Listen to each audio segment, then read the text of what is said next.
folks? Welcome back to the DNR podcast. I'm your host, Ben the Bane Davis, alongside my guy, Riley Osborne, and we have got another hot episode of the Challenge Season 41 Vets and New Threats. Now, this is the second to last episode. I mean, maybe they'll split the final into two probably, but this is, in all intents and purposes, the penultimate chapter of Season 41, right? Final daily, final elimination. And Riley, I think it kind of lived up to expectation. Good episode, strong episode. The first time in what felt like weeks that the challenge has had weight. The daily challenge, like who's going to win this, had a lot of weight. I was crashing out a little bit watching it because let me just say something, folks. No geography. Please, it's very simple. There's many websites online that can just give you very easy tests on geography. Know it. You should know what the world looks like. You should know what the layouts of many countries are. You should understand different peoples and different regions. That's a valuable asset that you should have. Or do it. At the bare minimum, just know the continents, which Adrienne seemed to struggle with, which was deeply shocking. But we'll get into all of the daily challenge. Before that, there was a couple scenes that I want to highlight, which was this huge blowout argument between Nany, Michaela, Cedric, and the rest of the house. Now, here's what Nany kind of frustrated me about. And we went in on Nany last episode, and maybe we were a little too harsh, possibly. Probably not. But Nany sits in the confessional and again goes, I'm so confused. How am I like the enemy? Again, bro, Will going in was entirely because she flicked that first domino by talking to Aviv, telling her that, oh, you guys are 100% locked in, and then everything that occurred because of it is, largely her fault. The responsibility traces back to her. So for Nany, before we even get to the daily challenge, her entire standpoint in this conversation, bro, I didn't like. Yeah, I'm going to have to just go in on everybody in this argument. Yeah, I hated this argument. Yeah. Because here's the thing.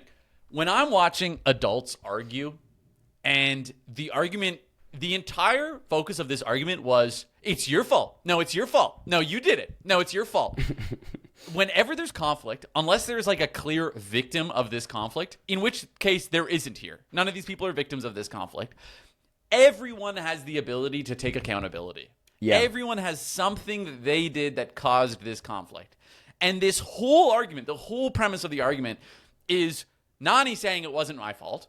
Okay, Nany, maybe it wasn't purely your fault. You played a humongous role in how it went down. It was very much so partially your fault. 100%. There's a huge amount of accountability that she had the opportunity to take. She goes the route of, it's not my fault. I don't know why you're saying it's my fault. It's not my fault. And I'm going to get in your face and scream. And yes, it's partially your fault. But then Cedric and Michaela sitting there. Michaela's going, well, it was your vote. You cast the vote. Don't come at me. It's not my fault. It was literally your plan. You literally concocted the entire plan. It was absolutely, again, a huge portion your fault. Like you played a massive role in this happening. Both of these players could have been an adult here and be like, yeah, no, look, honestly, that was partially my fault. Michaela could have gone, yep, that was partially my fault. Instead, she doesn't. Right. And she plays this like weird character where she's going, what are you talking? I didn't do anything. We see you. We see you. And that's what everyone was losing their mind about, is they're like, why are you fucking doing this? Why are you playing this like, oh, woe is me character? And trying to diversify, trying to diversify the accountability to everybody. And she literally says verbatim, the fact that someone would blame me for a vote that they were going to do regardless is outlandish.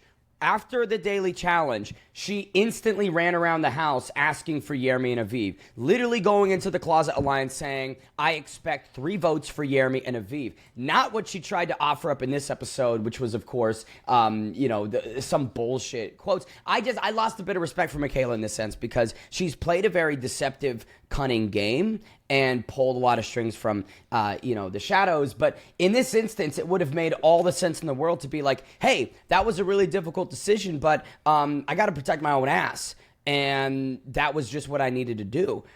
So I just don't like, because the plan initially was let Aviv and Yeremy stalemate with Justin and Nany, and it goes to a coin flip. That was the plan before Michaela bulldozed and tried to get everything in her favor. And I'll say this. Justin pisses me off in this part as well. There's a lot of people. We can spend a little bit of time on this because it was annoying. He says, the show did. They gave us like the first 15 minutes of the show were this argument. Justin says, I think Jeremy's taking a claim is a bitch move. Why would you fuck up another person's game because you're so scared of going into elimination? That's the dumbest thing anyone said this season. Why would I protect my own interests and my shot at winning hundreds of thousands of dollars? I don't know, Justin. I don't know. Maybe you should have. Well, that's the thing is like the whole premise of this show right now, it feels like people have completely lost the plot. And even Nany at the end, she says, I'm not going to let this game change who I am as a person. I don't know who you think you are or who you think you've presented yourself as. You're not the Dalai Lama, that's for sure. You've not been Gandhi this whole time. So what are we talking about here? Lacking strategy in a game about strategy is dumb. It's also a game. This is not some moral qualms. This is not real life. You're not, I mean, there's hundreds of thousands of dollars on the line. Like, there are big implications. But to your point, Ben, what I'm saying is, like, there's no, you blading someone here is not like, there's not like a moral background to that. Right. You're trying to win a game. Yeah. When I'm playing Monopoly, if I screw you over, that's not an attack on me as a person, okay? Like, respectfully. Someone bluffing in poker does not make them a bad person. You don't get to go to the guy that bluffs you in poker and be like, how dare you do that, dude? You just bluffed me out of $100,000. No, that's part of the game. It's strategy, right? That's part of the game. And they all sign up for that. Everybody signed up for that. Yes, yeah. Exactly. So to then go, oh my God, how dare you have strategy, is one of the dumbest things. That drives me nuts. That's the game, dude. Like, you got to get over it. The thing that I can't understand is two things. One, I don't really like how several people in their confessionals shit on Cedric and Michaela for being religious. I'm not religious. I don't give a fuck. And you could make the argument that, like, me being deceptive, being manipulative, that's maybe against the Ten Commandments or Jesus's teachings, but Jesus also wasn't cast on MTV's The Challenge, and I don't know how Jesus would operate in this setting, right? So it's like unfair to just spend time, because again, those confessionals are filmed a while after the incident, and so for them to sit on that and intentionally choose to go, yeah, I'm gonna come at your religion and make this you're a fake Christian type thing, I'm like, fuck off. But the second one, again, First off, Ben, thank you for saying that, because nobody would have said anything if they were Muslim or Jewish or something like that. Right. They only feel comfortable attacking them because they're Christians. And I think that that's a ridiculous double standard that people have to be like, yo, either hold people accountable or not. And I don't think that we can throw religion into this mix. Like, I think that was ridiculous. It's an odd thing. I thought that was ridiculous. I'm not religious. I don't give a shit, but I'm just like, that's a weird thing to attack them for. But two, and you brought it up just then, accountability. So many people in this argument wanted to talk about accountability, but then no one decides to take it. For Michaela, who's spoken this entire season about it, this is her opportunity to, like, kind of, back up what she's been talking and walk it. And she lied. She says verbatim, I spoke to the Closet Alliance and said the extra vote isn't going to you. There's no need to scramble. Bro, you were caught in 4K. You were caught in 4K going into that closet and saying, I expect 3 votes for Jeremy and Aviv. Take accountability, Michaela. It's just like, it's so unreal how dumb Michaela is being here and then acting as if, this isn't my fault whatsoever. Like, shut up. And that's the thing is, and that's what I was saying, man. Like, when we talk about accountability is understanding that everybody plays a role in it. Yeah. And I was even wondering, it's like, when I'm watching this whole argument, if Michaela had just gone, okay, I was the orchestrator of that plan, but we were all part of it. Yeah. I feel like everyone would have just been like, okay, well, you know what, that is fair enough. But it was the fact that she doubles down on being like, whoa, what are you talking about? That's when people get angry, because it's like, we can see you. Like, we know that you did this. And now they know. Playing, and they know. That's what I'm saying. So it's like, okay, now you're lying, and people don't like liars. Yeah. And so that's what it was. It was like, you're lying. I don't like that you're lying. And then they popped off on them. But it was just because accountability wasn't taken. In my experience, and I've been in environments like this my entire life, the guy that takes accountability is never penalized. People do not, like, when someone goes, hey, that was me, and like, I'll use myself as an example. Later in my military career, I would always just take accountability for everything, even if I was barely involved. I'd just be like, look, dude, I'll own it. I'd just be like, I'll own it and I'll take the penalty. I was never penalized, ever, when I did that. Every single time, they would go, usually people would say, like, Riley, what are you saying? No. They'd be like, no, it wasn't you, bro, but thank you for doing that. Or they'd be like, okay, well, he's owning it. Who wants to go with him? And then everyone would be on my side. And so when I watch this, it's like, bro, like Michaela has this opportunity where if she just owned it and Nany's losing her mind and Michaela just goes, I'll own that part. And then Nany's, no, don't blame me. Everyone would have turned on Nany. Because like again, that. It was Nany's decision to alert Aviv that really spoiled this entire thing. So if Michaela had just acted, I don't want to say appropriately, but in the most, objective, correct way in that and handled it differently, it absolutely could have just all completely fallen on Nany. Yeah. I do want to mention a couple other things. So Jeremy was kind of killing me in this because Michaela is trying to search for a lifeline, and she goes, "Are you mad, Jeremy?" And he just looks over and he goes, "I don't care." I love it.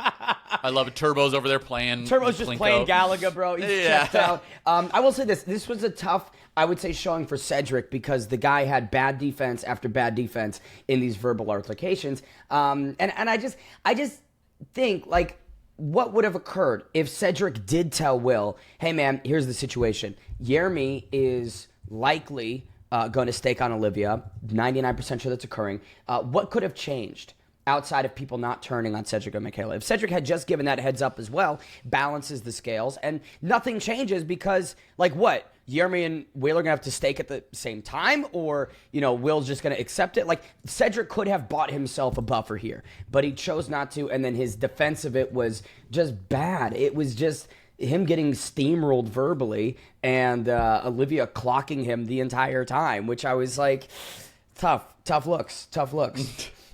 Yeah, I mean, I love the term military intelligence as an oxymoron because, like, but Buddy was not tactical at all, and it's like, this is supposed to be your bread and butter. But anyways, I digress.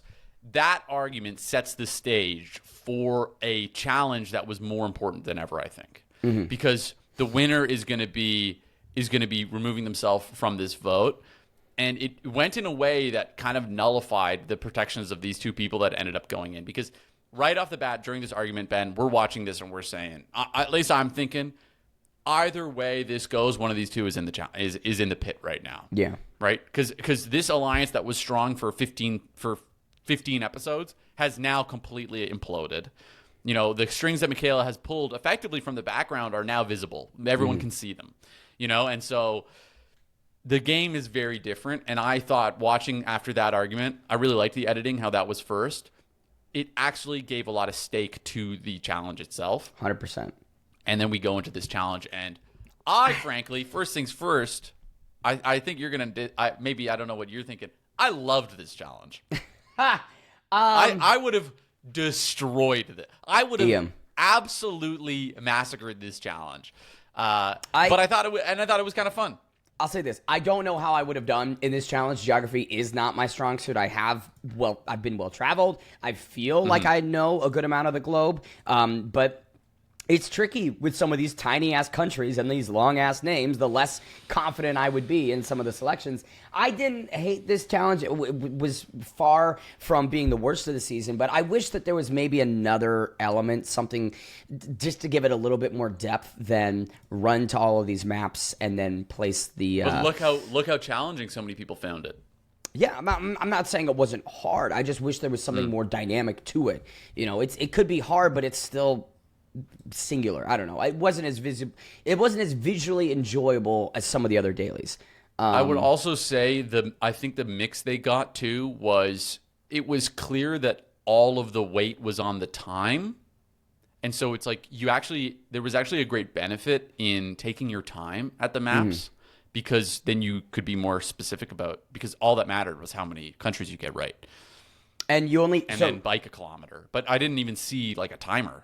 That was the thing. I couldn't tell the tension of the daily challenge as it was unfolding, because I didn't know what we were counting down to, didn't know how much time they had. I knew that they had 32 countries that they needed to get right, and like you said, the kilometer in between each little station. But that's it. I would have really appreciated a timer just so I know, oh man, it's coming down to the wire. And then, with not to jump ahead, because I do want to talk about some elements from the daily challenge, but the difference between last and second to last was one country. And I think the editing could have maybe, I don't know, made that a little bit more of a. I hated that they didn't. They had this opportunity for us to like be a little bit more interactive with it, and we didn't even know what the countries were.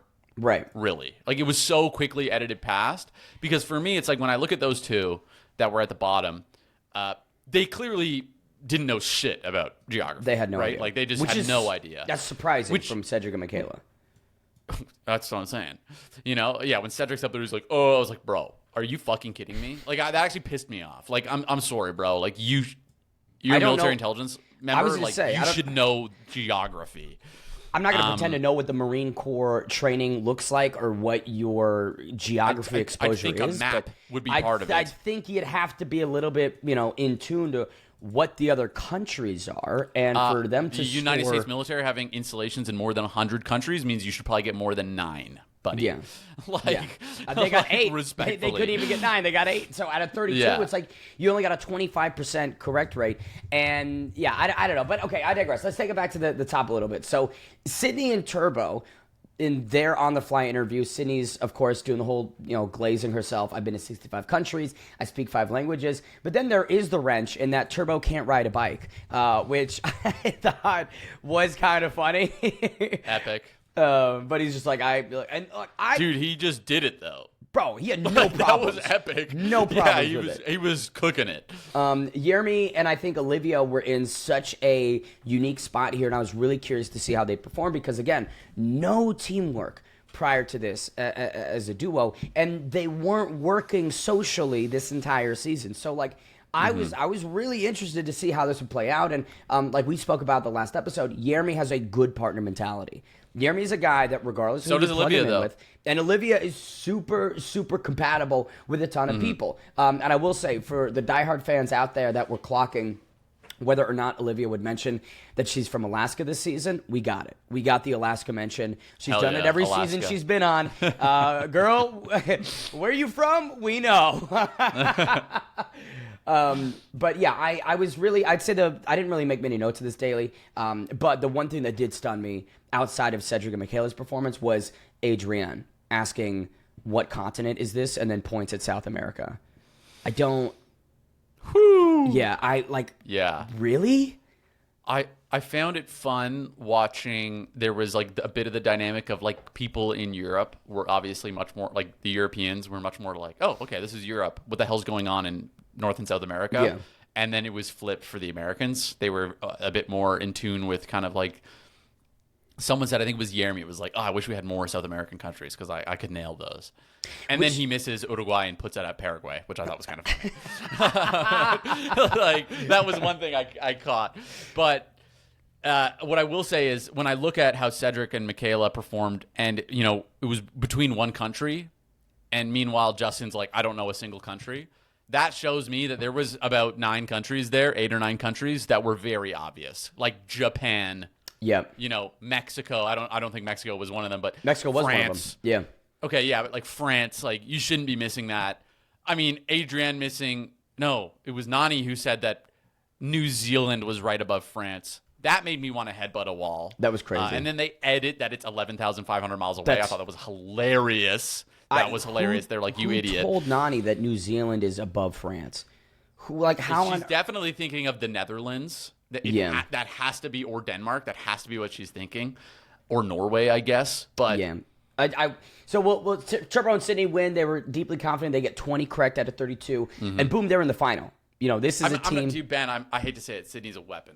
She is. She is. And listen, we've given her the flowers all season long when she deserves them. There's literally, and we'll get to pros and cons of each team at the end of this episode as the teams that head into the final progress. But there is like no weaknesses in that duo between Turbo and Sydney. I do have one joke though, Ben. It's Sydney just like murking all the countries. She's just nailing it. And then Turbo's like, Turkey. like the second he sees it, he's like, it's right there. It's right there. That's all I got. That's mine. That's me on Turkey. The bike now. Yeah, I love that, dude. He's like, this is me right here, bro.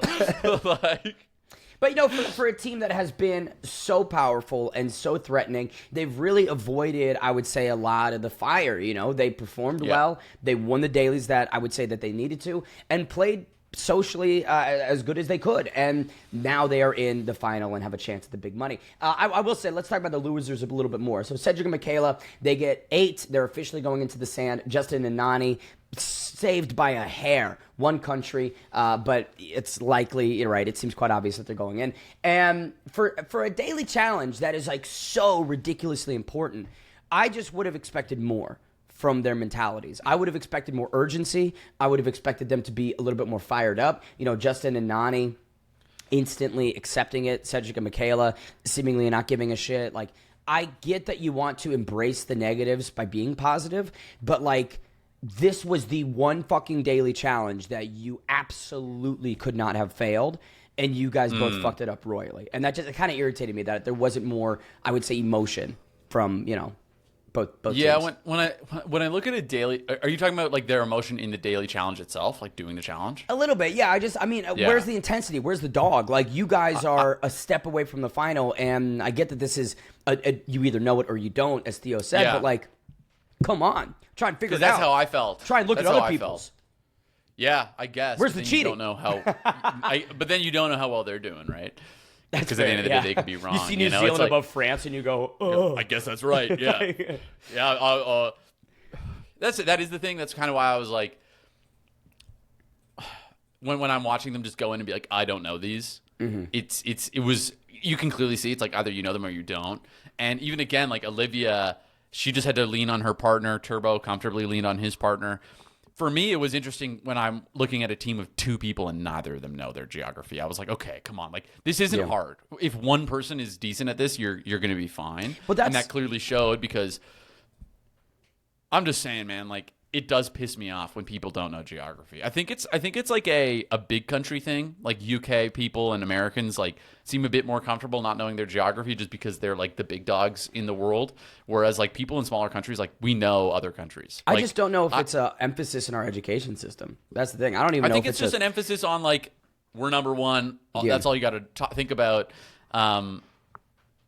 But it just drives me nuts. It's like, dude, you have to know this. I'll say this, though. This is what I was speaking about when we were talking about kind of the beginning of this daily challenge. What I mean, I wanted it to be more dynamic. I meant maybe there could be 5 puzzle stations and you could unlock a puzzle, but that could be a time loss as well, right? So let's say you are a team, you both don't know, hey, let's run over and try and do this math problem or this tanagram, and that'll give us the location of at least one country. That's what I mean when I say more dynamic, because then it's gonna even things out, because like you saw, there were multiple teams where both duos had no clue what's happening, and all that does is leads to a very unengaging daily where I'm watching guys who have no clue what the fuck they're doing guessing. And it's like, there should be some form of an equalizer here, especially for a daily challenge that's so important. This is the last daily challenge, and you're telling me it is just one dimensional, either know it or you don't, and there's no way to try and figure it out or further gamify it. That's what I mean. I guess, but like, I actually really I liked it because I found that the equalizer was the countries laid out. You know, I thought they did well. I thought it was like, okay, it's Japan. Pretty much everyone's going to get Japan. But watching, like, Jeremy got Bhutan right. And that's, dude, I'm just saying, like, that's tough. If you don't, I know where Bhutan is, but just because I'm like, oh, that's kind of cool to know where that is. And so him getting that right, that was a big equalizer, right? Like, that really put him at that next level. So I thought they did a good job. Like, Guyana. Guyana's tough because, like, it's Guyana, and then there's also French Guyana. There's 3 countries right beside each other. They're all micronations with, like, less. I think there's, like, just over 1 million people in each of those countries. It's like, I think French Guyana has, like, 600,000 people. Like, these are tiny countries. So that, being able to get that right kind of is that dynamic difference. It is that changeover, which is what I was saying. Like, with the weak teams, like, there were some gimmies there. There was obviously 8 or 9 gimmies.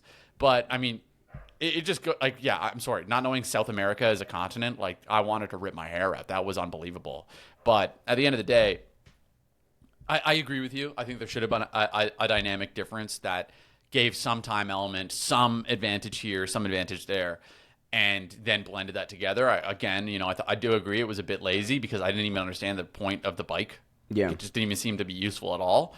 I feel like they were like trying to add a race element and it didn't, but And that's just whatever. the thing is, like, I feel this Yeah. season has been so, the opportunity cost. Like, you either try and take the risk of doing a puzzle and that gives you something, or you fuck it up and then boom, there goes 12 minutes. And that would have, I feel like could have added to the tension, the stakes of it. And for teams like Nany and Justin and Cedric and Michaela, they wouldn't see this and instantly go, I have no idea what's going on, and then give up. And then it's unengaging. It's like those teams could have gone, okay, the first... the big part of this I'm having a hard time with, but I know where I can maybe make some Hail Marys, and I know that I need to get my ass out of the sand. So I'm gonna bust over, try and do as many puzzles, and then that'll give us what we need. And I think that, and again, I know that the game designers are doing a hell of a job, and this is a big ask to put together 17 daily challenges and make all of them as good and high quality. Again, I'm not trying to come at them. I'm just looking at this and going, man, with so much that's at stake here, this wasn't a daily challenge that I would say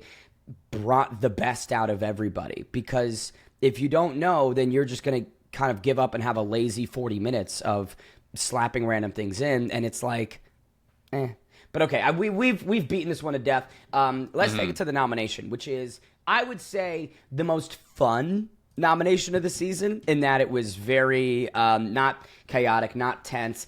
There was no team eligible to stake a claim on, which I thought was a bit of a bummer. I think, again, we talk about after the lock-in, the wins are not as meaningful in that you don't have the power to save a team, you don't have the power to put someone up for nomination, and this staking the claim feature and function of the season doesn't seem to be as, I would say, of a utility as maybe they thought, because we've seen one successful stake, which was Jeremy, like an episode ago. And I don't know, it would have been nice to see if Justin and Nany, we know we're going in, okay, I'm gonna stake on Adrienne.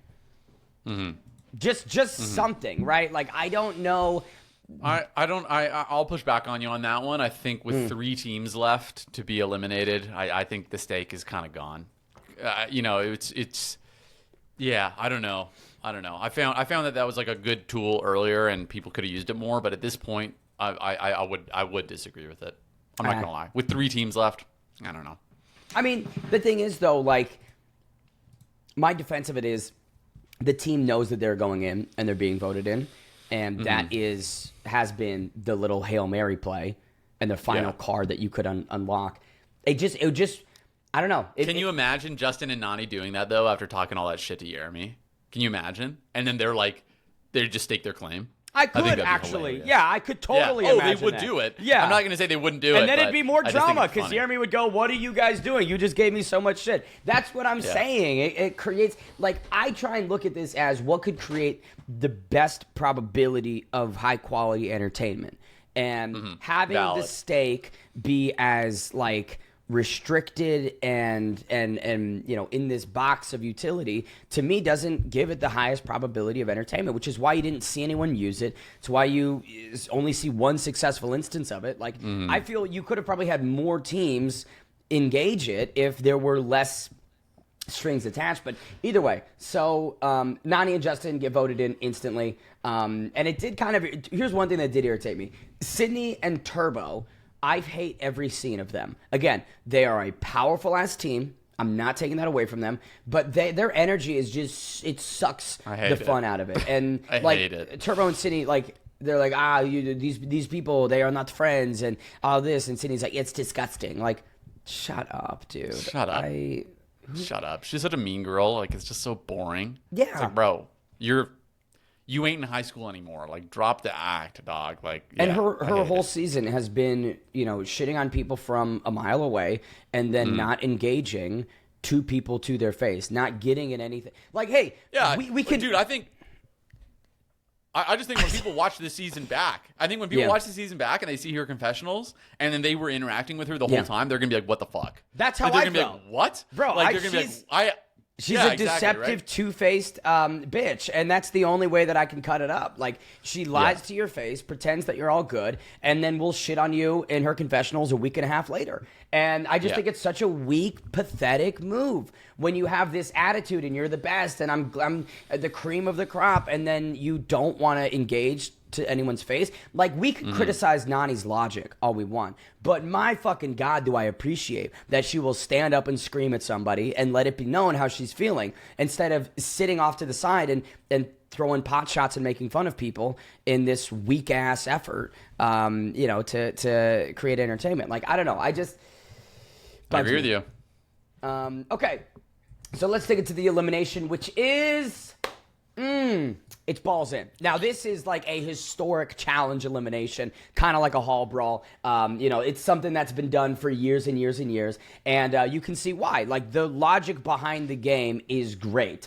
You've got someone on offense, you've got someone on defense. Person on offense needs to break through and then put the ball into a steel container. So we kick off with Cedric and Michaela on offense, and you've got Nany and Justin on defense. The first one, how did you think that was going to go?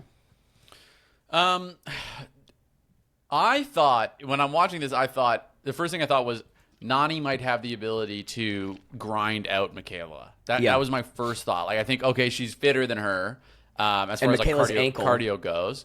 Michaela's got a weak ankle. Michaela's obviously stronger, but, I think that Nany might be able to grind her out.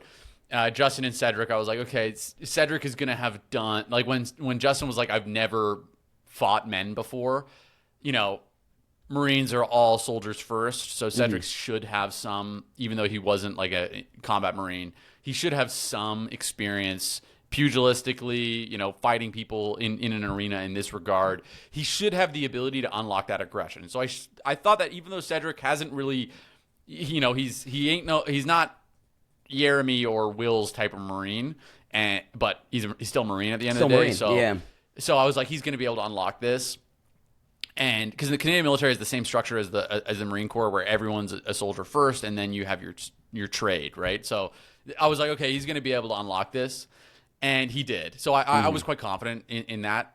But Nany and Michaela was the part that I wasn't expecting, because when Michaela runs forward and shoves Nany off like she's a leaf. Yeah. That blew me away, dude. Nany was defeated before the challenge even started. Yeah. I'll die on that hill, because doesn't go for the legs, doesn't jump on her and just cling to her like try to do something. Just kind of stands there and boing, goes flying. Like she wasn't even there. It was honestly a pathetic display. It was embarrassing. It was. It might be. I mean, they tied me for worst elimination performance of the season, which is difficult. Dude, and I thought it was way worse than you. The stakes were way higher. And that's true. Yeah. I mean, come on. Like, have some fighting spirit. You had what, a 60, 70 pound weight disadvantage against, maybe not weight, like 20, but 30, like 20, 30 weight. And he's like bigger 6 than inches. you. He's a lot. Yeah, a lot of height, right? And it's like, I don't know. To me, this was even Nany's attack. She's like. She literally went off to the side and then gets blasted. Like, at least all around her, like sprint, put some wheels down. She literally. Like, what the fuck is that? I was like, fucking do something, man. Like, and again, like, Nany's the one that has played 15 years of this game and has seen successful balls in and bad balls in performances, right? So you should know at least some veteran savvy trick to try. And to your point, like, there didn't seem to be any attempt. They didn't seem to try anything. Credit to Justin. Now, we'll talk about each round, not that anything was really different in them, but so Justin easily gets blasted through by Cedric. In honestly, like, maybe more a worse display than Nany, because Justin gets sent flying backwards after what was a seemingly like non-colossal collision, and well, he's standing upright. Exactly, he's just standing upright, waiting for someone to run into him. Yeah. And Cedric easily gets through him. So now you got Justin and Nany on offense, and Nany, with a terrible effort, gets clobbered by Michaela. Justin did get there. Justin did get to it, put the ball in, and I was impressed by that. And this is something that we can say for Justin is, like, the guy never gives up. This entire season for him has been about trying to rise to the occasion, and up until tonight, he's been successful. And I was really impressed by that one instance of hope that he was able to give himself against Cedric. But because Nany fucks up again, Cedric and Michaela win round one, we reset, and round two, I had no clue what Nany was doing. I had no idea what she was doing. Easily gets walked through. Michaela just trucks it and gets in. And Cedric easily does it as well. Justin and Nany. I'll say that Justin was much better in the second one. He at least, gets onto him. He's grabbing onto him. This is why I didn't like that it's only 2 runs. Give it 5. Give it 7. Best of 7, right? It's like have some fitness aspect come into this. They didn't even start. There was not a bee to sweat on any of them. 2 rounds doesn't really get these guys the opportunity to even really learn. Figure something out. Right? Figure out a strategy, do anything. Dude, and think Nany about that. Going into the second one, her face, she was done, dude. She was done. After the first one, she was like, I can't beat her. And I'll say this, like in Nany's defense, there are just some eliminations where it's bad luck stylistic matchups. And you know that this is not where your bread's buttered. And for Nany, I think it's been the physical headbanger type eliminations. The brutality isn't something that's her strong suit. And unfortunately, she just got that luck of the draw. I would say for Justin, I was a little bit more optimistic about his chances, to be honest. But to your point, like, why couldn't we extend this a little bit? It's the last elimination. Give them time, to try things. Remember how we had Derek Kaczynski, Dio, and Adrienne on that log for what felt like forever. They got nothing but chances for Derek Kaczynski to just fall over and over and over and then ultimately jump off the log at the end. So it just, like, I agree with that. I don't understand why the scoring and the structure was as it ended up being. They should have just done, hey, we're gonna do 5 rounds of this, and whoever has more points by the end of it, that's it. And I think then you could have seen maybe Michaela's ankle starts to take a little bit more damage to her. Maybe Justin is able to out-muscle and out-cardio Cedric. Maybe Nany gets a second win. Like, I don't know. I think that there was a lot of drama that was missed out on. And for a crucially important elimination, for it to be over as quickly as it was, it just wasn't... I don't know. It just wasn't maybe what I wanted to see heading into the final. It absolutely wasn't what I wanted to see. I didn't think they did a good job with any of it. But I think that's like a good definer of Nany's time here. Is kind of all bark, no bite, dude. That's kind of how I felt. It was like a lot of yelling, a lot of standing up there, getting in people's faces, screaming, and it's like, okay, a big gust of wind, and she's out of the way. It was all bark, no bite. She didn't dig deep when she needed it. She's screaming at people and then coming, barely not last in the challenge. Really wasn't establishing herself in any way. And that was kind of the energy I got from her, right? For Olivia to call her a genius social player, I disagree with that. I don't know. Yeah. Like Nany, I'm not saying she's a stupid social player, but she's very middle of the road this season. There's been seasons where she's been... Ben, do you think she's a social player, or do you think she's just somewhat sociable as a person? I think she's just a sociable person with no strategy at all. I think that's how I felt. She benefited from that upstairs alliance and was able to kind of blend into the numbers. But that wasn't her doing, is what I'm saying. Sure, she wasn't the engineer of any of this. She was just kind of a product of it. One of the biggest things that she engineered was fucking up and letting Aviv know that the vote has shifted and they're unanimously going to be going in, which then sets in motion this entire de-evolution. Now, I will say this. Even if Nany didn't let Aviv know that, right, and it stalemates and let's say Yermi Aviv go in, whatever, there is still a high probability that this ends up being exactly what it was, which is Cedric, Michaela, and Justin and Nany going into this elimination, right? So even despite that monumental fuck-up from her, not sure if it changed the fate, But yeah, I just didn't think that Nany had a really fantastic season. I think that there was one daily win, maybe 2 daily wins, which is good, but Justin had a great season for his rookie season, for his debut season, coming in instantly going into elimination, beating a champion in Rogan. Like he said, top 5 in points for men the entire time. Like, I was so impressed by Justin's season, and he's got that spark to him. He's got that chip on the shoulder, and I did love their partnership. But it almost makes me think that if Justin was with somebody, like an Olivia, or if Justin was working alongside someone else, I don't know. It just would have been nice to see him have that type of a partner that does check maybe more boxes than what Nany could do. And I listen, 100%. I thought that Nany lost this. I didn't think that Justin lost this. Okay. So here's the thing. So Justin and Nany, they're going home. Cedric and Michaela, 2-0 in elimination performances, punching the ticket into the final. The Challenge Season 41 final is as follows. Theo and Adrienne, Olivia and Jeremy, Turbo and Sydney, and Cedric and Michaela. So I want to do a quick section here to close out, which is just a pros and cons for each team. I've got my pros. We'll start with Theo and Adrienne. I think pros for them, strength, obviously, willpower. I think that Theo's massive. Adrienne is clearly built like a unit. So I think they've got that box checked. And 4-0 in eliminations this season. They've got the resiliency. They've got that ambition. So I think those are going to buoy them in the final. Cons, though, I think cardio. I think Theo's displayed some bad cardio. I'm not really sure what Adrienne's gas tank looks like, but not entirely impressed, So I think that could really cost them in something like a final where it's multi-legged, could be multi-day, and you're stretched thin. And IQ. I don't want to say that they're dummies by any means, but again, Adrienne not knowing what continent South America is, Theo not being the sharpest tool in the shed, at times being smart, but overall, I just don't think intelligence is one of their strengths. Yeah, I would agree with that there. I think that they're really strong in their teamwork as well. I think that they're probably the best at working together of anyone here right now. I think that Jeremy and Olivia might challenge that in a second here, but right now I think those two are the best at working together. Just at supporting each other, right? Yeah. Sydney and Turbo, they work together really well, but I think those two are more supportive of each other.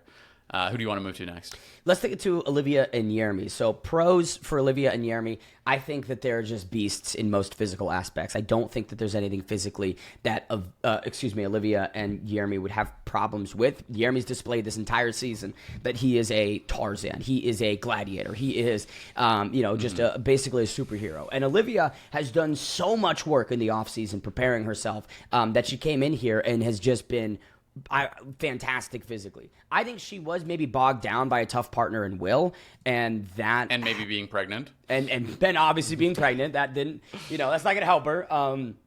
But I think the biggest con, and this is a reiteration, but they have no experience working as a team, and I think that's so cool. You can't really find that on the fly, especially in a situation as high stakes as a final. So I think that could cost them because, we think about communication. We think about supporting each other. Bro, if I don't know anything about you and we've got hundreds of thousands of dollars on the line, that's intensity, that's high pressure, and we're working blind effectively as a unit. So it's not the biggest con that maybe some other teams are dealing with because Jeremy is such a good partner. I think Olivia has that mindset as well, but I feel like I got to mention it. They just don't have that established, observable teamwork.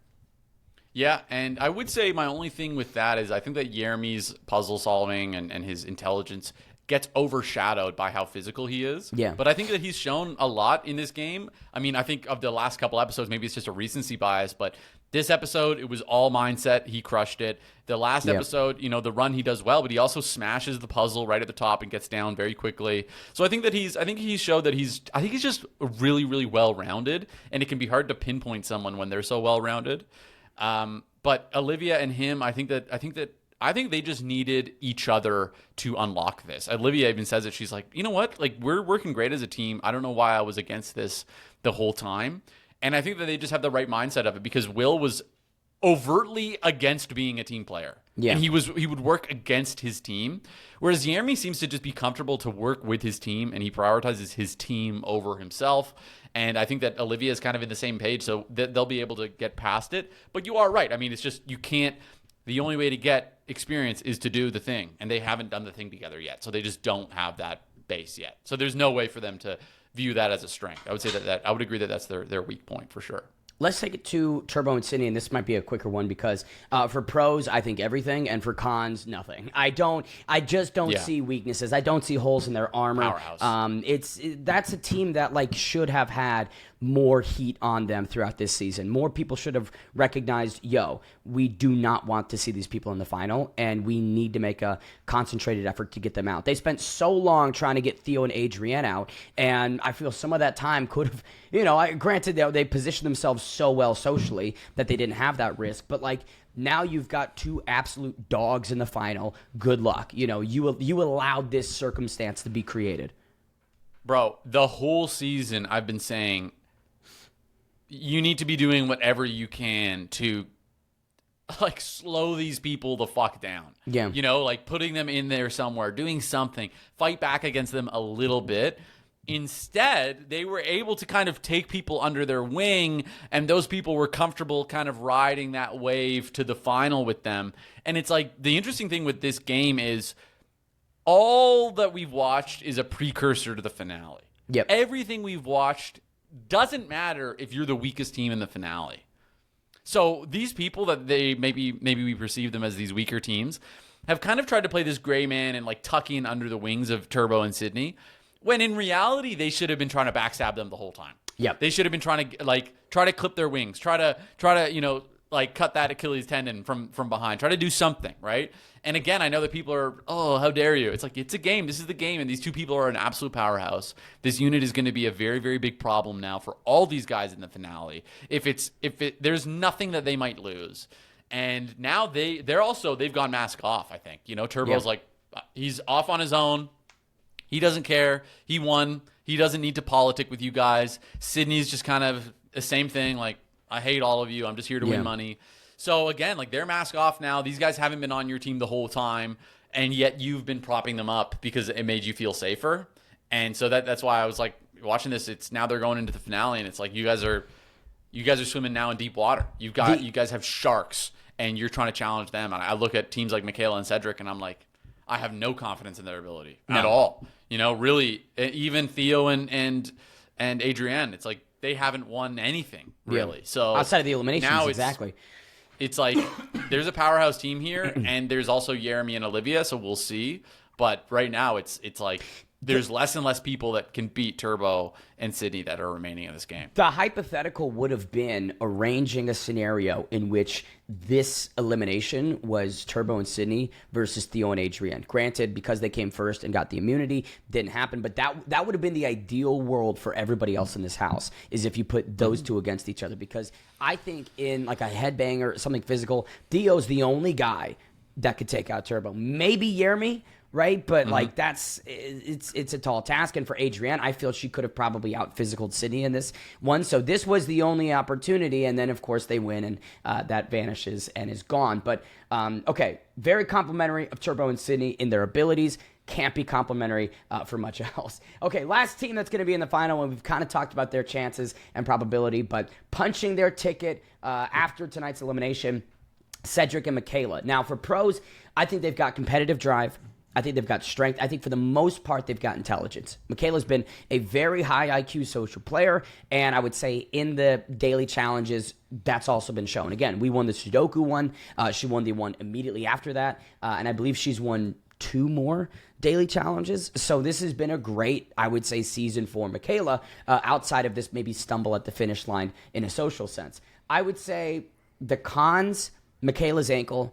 When you roll it that badly multiple times, I have to think that could cost you. And we do see in the preview, which we'll talk about a little bit, Michaela asking for a medic and sitting on the ground. So I do think that ankle is going to be a problem. And they're a smaller team in a physical sense. Michaela isn't the biggest. Cedric's not the biggest guy. Now, they did bulldoze Justin and Nany, but I'm I can't really take much from that. You guys are still, in terms of physical stature, smaller, and I would say less. Launches Cedric into the stands. Imagine if that was right, he just would pick him up. If that was anyone else, goodbye. Theo beats Cedric, Turbo beats Cedric, Jeremy beats. So it's they got lucky in the sense that it was Justin and Nany. So I don't know. I think that for Cedric and Michaela, they can listen. Here's the thing. Anyone can win this final. I think I'm least confident in Theo and Adrienne. I'm most confident in Sydney and Turbo. But the reality is anyone can win this final.